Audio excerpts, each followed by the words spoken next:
जगन्नाथ जय जगन्नाथ। प्रथमतः आम समस्त को रथयात्रार हार्दिक अभिनंदन सहित शुभेच्छा जनावु। आज आम आसु श्रीक्षेत्र जोटा पुरी धाम आउ रथयात्रा बुलवा आम सहित अच्छा सुभाष भाई आम सहित अच्छा ता सहित सुनील अच्छी आउ बापुनी अच्छी आम आज बहुत किसी माने ठाकुर को दर्शन करूँ बहुत किसी एंजॉय करूँ आपण मैंने भिडियो सहित लगी रुहतु।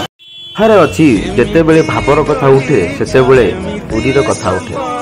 ଭଗବାନ ବର୍ଷକରେ ଥରେ ବାହାରକୁ ଆସନ୍ତି ସମସ୍ତ ଜାତି ଧର୍ମ ନିର୍ବିଶେଷରେ ସମସ୍ତ ଭକ୍ତମାନଙ୍କୁ ଦର୍ଶନ ଦେବା ପାଇଁ। ସେଥିପାଇଁ ତ କୁହାଯାଏ ଜଗତର ନାଥ।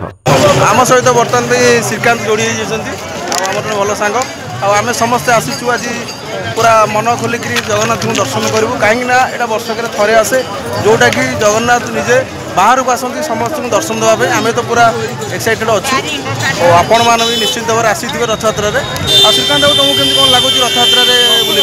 ମୁଁ ସବୁ ବର୍ଷ ଆସେ ଆଜି ବି ଆସିଛି ମୋତେ ବହୁତ ଖୁସି ଲାଗେ। କିଛି ପ୍ରଭୁଙ୍କ ଇଚ୍ଛା ଥିଲେ ସବୁ କଥାର ଅଛି ଭାବ ଥିଲେ ପୁରୀ ହେଲା ଦି ହାତ। ଏଠି ଭାବର କଥା ଆସେ ଯେତେବେଳେ ସେଠି ପୁରୀର କଥା ଆସେ। ଭକ୍ତମାନେ ଏଠି ଝାଞ୍ଜ ଖୋଳ ମାଡ଼ କରି ଅପେକ୍ଷା କରିଛନ୍ତି କେତେବେଳେ କାଳିଆର ଦର୍ଶନ ମିଳିବ। ଆଉ ଗୋଟେ କଥା ଏଠି ଓଡ଼ିଶା ସରକାର ସବୁଠୁ ବଡ଼ ଫ୍ୟାସିଲିଟି କରିଛନ୍ତି ଯେଉଁଟାକି ଗୋଟେ ଲାଇନ୍ରେ ଆମ୍ବୁଲାନ୍ସରେ ଯିଏ ବି ରଥଯାତ୍ରାରେ ମାନେ ସେନ୍ସଲେସ୍ ହେବ କିଛି ବି ଦୁର୍ଘଟଣା ଘଟିବ ବା କିଛି ବି ଅଚେତ ହେଇଗଲେ ସେଠି ମାନେ ସଙ୍ଗେ ସଙ୍ଗେ ଗୋଟେ ଲାଇନ୍ରେ ପୁରା ଆମ୍ବୁଲାନ୍ସ ଗୋଟେ ସେକେଣ୍ଡ ଛଡ଼ା ଆସୁଛି ଯେଉଁଟାକି ଲୋକମାନଙ୍କୁ ନେଇ ଠିକ୍ ଏମିତି ଭକ୍ତମାନଙ୍କର କିଛି ଅସୁବିଧା ନ ହୁଏ ସେଥିପାଇଁ ଆସନ୍ତୁ ଦର୍ଶନ ମାନେ ଇଏ ହେଉଛି ପୁରୀର ବିଶ୍ୱ ପ୍ରସିଦ୍ଧ ରଥଯାତ୍ରା ଯେଉଁଟାକି ବରଦାଣ୍ଡରେ ବିତୁଛି ସେ ପର୍ଯ୍ୟନ୍ତ ଭଗବାନଙ୍କ ରଥ ମନ୍ଦିରରୁ ବାହାରିବୁ ଆମେ ରଥ ପାଖକୁ ଯାଉଛୁ ଗାଁ ସାଙ୍ଗସାଥି ସାଙ୍ଗରେ ଆସିକି ଭଲ ଲାଗୁଛି ବହୁତ ଭଲ ଲାଗୁଛି। କିନ୍ତୁ ଏଇଟା ସବୁଠାରୁ ବଡ଼ କଥା ହେଉଛି ଏ ଯାତ୍ରାରେ ବିଶ୍ୱର ଅନେକ ଦେଶରୁ ଅନେକ ଲୋକ ଆସିଥାନ୍ତି କାହିଁକି ନା ଜଗନ୍ନାଥ ଦର୍ଶନ କରିବା ପାଇଁ। ଏଇଟା ଗୋଟେ ଦିନ ଯେଉଁଟାକି ଜଗନ୍ନାଥ ନିଜେ ବାହାରକୁ ଆସନ୍ତି ସବୁ ଦର୍ଶନ ମାନେ ଭକ୍ତମାନଙ୍କୁ ଦର୍ଶନ ଦେବା ପାଇଁ। ଆଉ ଆମେ ତ ପୁରା ଇଚ୍ଛୁକ ଅଛୁ ଜଗନ୍ନାଥଙ୍କୁ ଦର୍ଶନ କରିବା ପାଇଁ। ବହୁତ ଏକ୍ସାଇଟମେଣ୍ଟ ଭଗବାନଙ୍କୁ ଦର୍ଶନ କରିବା ପାଇଁ ମନରେ ବହୁତ ଭକ୍ତି ଅଛି।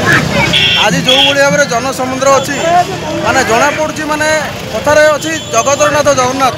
ଆଜିର ଯେଉଁଭଳି ଭାବରେ ଜନସମୁଦ୍ର ମୋତେ ଲାଗୁଛି ପ୍ରକୃତରେ ଜଗନ୍ନାଥ ହିଁ ଜଗତର ଜଗନ୍ନାଥ। ସେଥିପାଇଁ ଆଜି ତାଙ୍କର ଭକ୍ତମାନେ ବଡ଼ଦାଣ୍ଡରେ ପୁରା ଭରପୁର ଅଛନ୍ତି ତାଙ୍କୁ ଦର୍ଶନ କରିବା ପାଇଁ।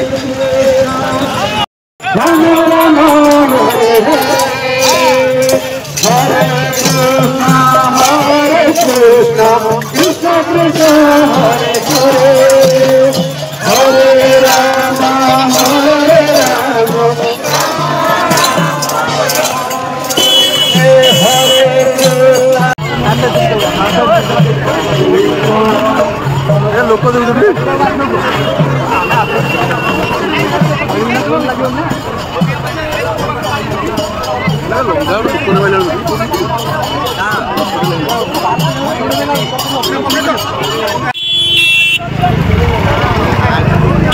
ଆସିଲେ ସେ ପୁରୀ ପୁରୀ ନାମ